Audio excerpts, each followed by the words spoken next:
wabarakatuh. Bagaimana kabarnya hari ini? Semoga kita semua selalu dalam keadaan sehat walafiat dan selalu dalam lindungan Allah Subhanahu wa Ta'ala. Sebelum pembelajaran hari ini kita mulai, mari kita berdoa bersama dulu dengan membaca Ummul Quran. Tangan diangkat dulu. Al-Fatihah. Amin. Mudah-mudahan apa yang kita pelajari pada hari ini menjadi ilmu yang bermanfaat bagi kita semua. Anak-anak, pada hari ini kita akan belajar pelajaran sejarah kebudayaan Islam dengan materi Perjanjian Hudaybiyah. Anak-anak, pada bulan Dzulqa'dah 6 Hijriah yang bertepatan pada tanggal 6 Maret 628 Masehi, pada waktu itu Rasulullah dan 1.400 kaum muslimin hendak menunaikan ibadah haji dan umroh. Supaya tidak terjadi kesalahpahaman, maka Rasulullah mengutus Sayyidina Utsman bin Affan agar menyampaikan maksud kedatangan beliau kepada kaum Quraisy. Namun, orang Quraisy malah menahan Sayyidina Utsman sebagai jaminan. Bahkan, kaum muslimin mendengar bahwa Sayyidina Utsman telah dibunuh. Mendengar hal demikian, serentak kaum muslimin berbaiat bersumpah setia untuk membela Allah dan Rasul-Nya sampai titik darah penghabisan. Mendengar hal itu, orang kafir Quraisy merasa ketakutan, sehingga orang Quraisy membebaskan Sayyidina Utsman dari penyekapan. Lalu orang kafir Quraisy mengutus seseorang yang bernama Suhail bin Amr untuk mengadakan perjanjian perdamaian dengan Rasulullah. Nah, perjanjian ini disebut Perjanjian Hudaybiyah. Kenapa disebut Perjanjian Hudaybiyah? Karena perjanjian ini terjadi di desa Hudaybiyah. Apa saja isi perjanjian Hudaybiyah ini? Yuk, anak-anak dibuka buku SKI-nya. Halaman 29. Di buku SKI halaman 29 ini ada beberapa isi dari perjanjian Hudaybiyah. 1. Kaum muslimin dan kaum kafir Quraisy tidak akan menyerang selama 10 tahun.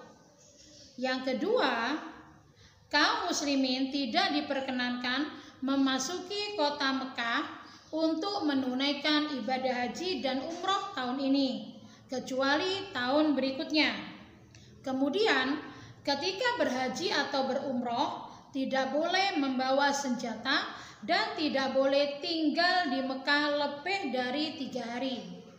Yang ketiga, kaum Quraisy yang melarikan diri dari pihak Quraisy, maka Muhammad bin Abdullah supaya dikembalikan. Tetapi jika kaum muslimin yang datang kepada kaum Quraisy tidak dikembalikan. Isi yang keempat, semua kabilah Arab bebas bersekutu dengan kaum muslimin atau kaum Quraisy. Kabilah yang bersekutu dengan salah satu pihak merupakan bagian dari pihak tersebut. Itu adalah beberapa isi dari perjanjian Hudaybiyah.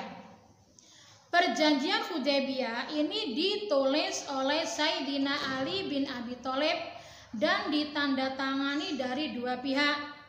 Yang pertama, dari pihak kafir Quraisy diwakili oleh Suhail bin Amr.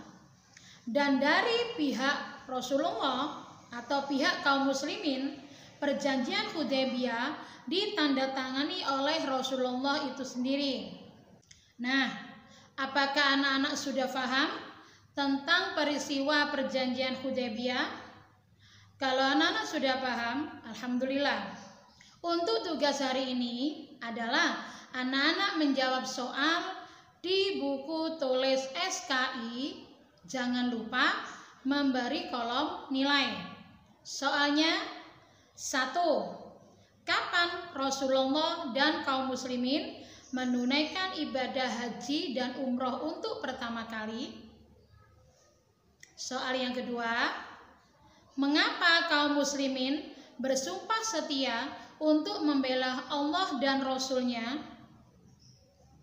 Soal yang ketiga, siapakah Suhail bin Amr itu?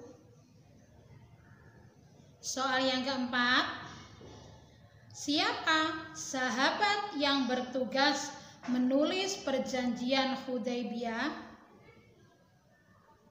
5. Siapa saja nama perwakilan dari masing-masing pihak dalam penandatanganan perjanjian Hudaybiyah? Sudah? Bu Sul ulangi lagi. Tugas ini ditulis di buku tulis. Jangan lupa diberi kolom nilai dan ditulis dengan tulisan yang rapi. Sebelum pembelajaran hari ini kita akhiri, kita berdoa dulu, tangan diangkat. Al-Fatihah.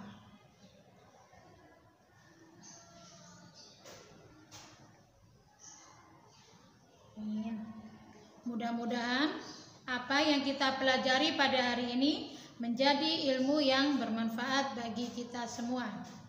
Assalamualaikum warahmatullahi wabarakatuh.